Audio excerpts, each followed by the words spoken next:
Hello and welcome back to yet another yapping with me, Fellonius the Wizard. Let's talk about music things. We have, I think it's like 4 different types of music things we can record, get stuff on. We have pure MP3, that's a computer file. You put it in your mobile cell phone or in your computer and you listen to it there. I do that. You have Spotify, which is more or less the same.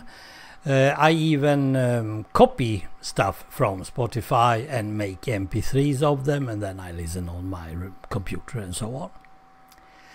Then we have the CD, compact disc, 20 odd songs from one album somewhere, and that's what they usually sell nowadays, those who are selling any music.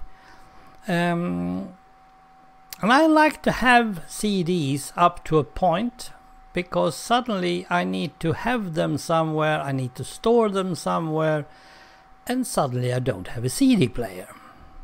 Yes, I can use my computer. That is true. And I can use my PS3 and all that. Yes, I know. But that's not the normal way to listen to that music.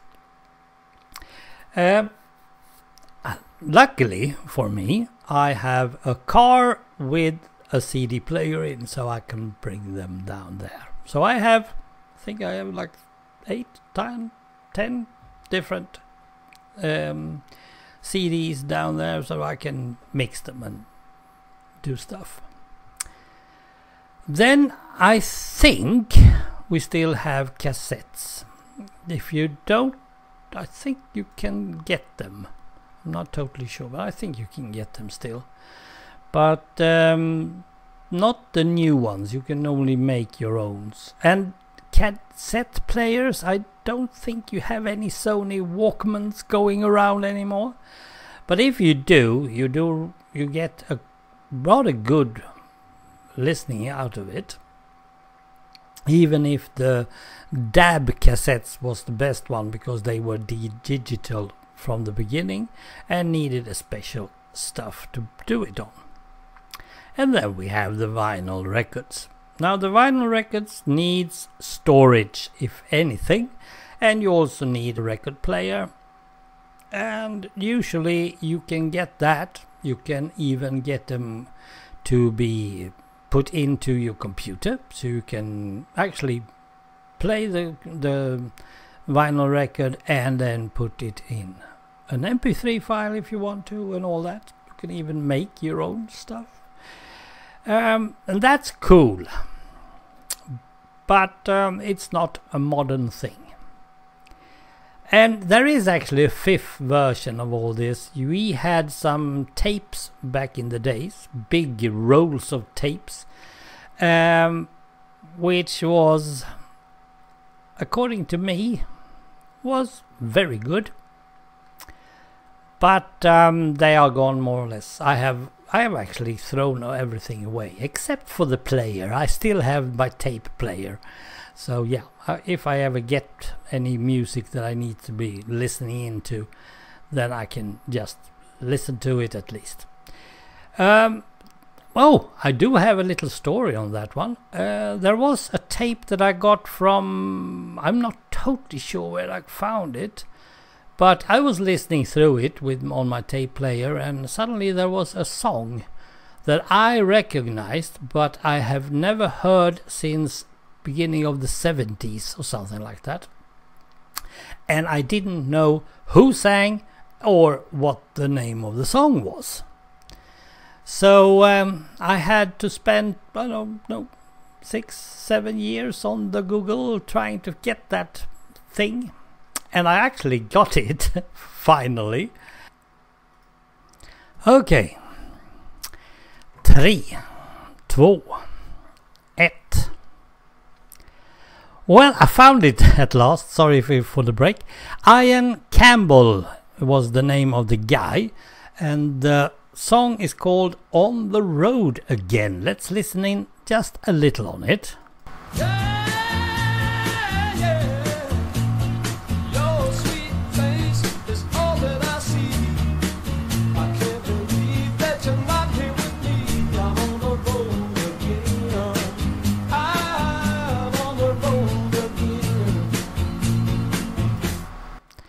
Now you will probably find that song somewhere with another artist on YouTube, which is fine, but you will also find this one finally on YouTube. Now the thing is that Ian Campbell recorded this version of the song, I think it was 1971, and it was in Sweden. So it became a total Swedish hit. Nowhere else. I don't think no one else has ever heard of it, actually. And Ian Campbell, well, he has made some stuff, but he went missing later on. Okay, that was talk about tape. Normally I do MP3, but I have restarted my collection of vinyls again. Yes, I have a lot of vinyls. I have too many. But I was thinking, how about the singles? You know, that were three different types of records. We have the LPs, the long plays, the real album, so to speak. We call them LPs, long plays, with 5-6 songs on each side. They were the normal album. But sometimes they did a single that was taking 1 or 2 songs from the album, do some sort of remake perhaps, or make an acoustic version of it or whatever, and put one on each side, A side and B side. And then there was a third version called EP, Extra Play, 4 songs, 2 on each side. Never mind. That really was back in the days. Nowadays I don't really know if anyone is actually doing any EPs, but singles, yes, I think they do, and also albums. And they have been started to sell again. And I like them, but you have to be total freak, I think, in order to know why you should do it. Let's start with the obvious thing, the quality. And again, I am not an expert on this, but I can hear in my headphones the difference between a cassette, an album, vinyl album, and a CD. I really can do that.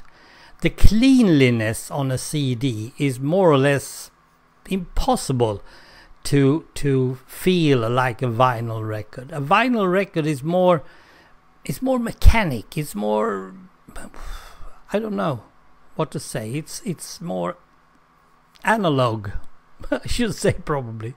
The cassette has a lower, by definition, a lower quality, because they are not the same quality of the tape. But if you buy a really good tape, TDK for instance, and record on those with a really good cassette player recorder, you will get the exact same thing like any CD or vinyl. Quality on the MP3 is all down to the original version.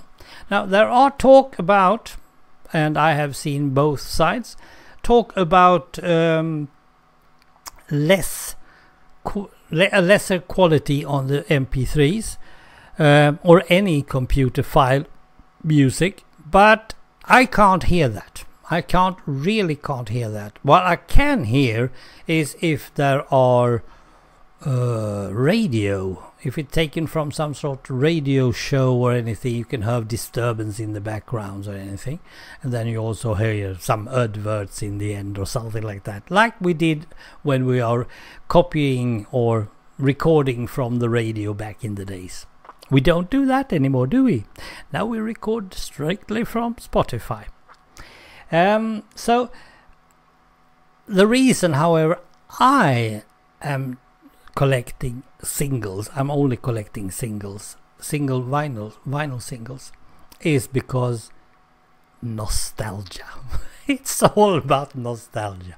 My absolute first record that I ever bought was Bee Gees and Peter Frampton did some sort of Sgt. Pepper's Lonely Heart Club Band single. My second single, my second vinyl, was Miko's Star Wars theme, and I was hooked. Now, I did not have a gramophone. I didn't have a record player, so I had no idea how I should ever hear it. But there was people who would buy it, borrow me some sort of possibility to just listen into them. And since then it's going totally bonkers. But then the CD come, and I think I started buying them around 94 or something. I was working on the radio, Swedish radio, and they were actually making their own CDs, which I was totally impressed with, and I have done since. I will usually do my own CDs for my car, because then I can get the mix that I want. 20 songs or so, remaking the MP3s into just computer files. But for me, I don't mess with quality. It's not really the thing. I mean, if a song is bad, it's bad. Even in good quality, it's still bad. That's how I see it. Any of you collecting vinyls again? Anyone ever have collected vinyls or something like that? Please drop a comment in the chat down below.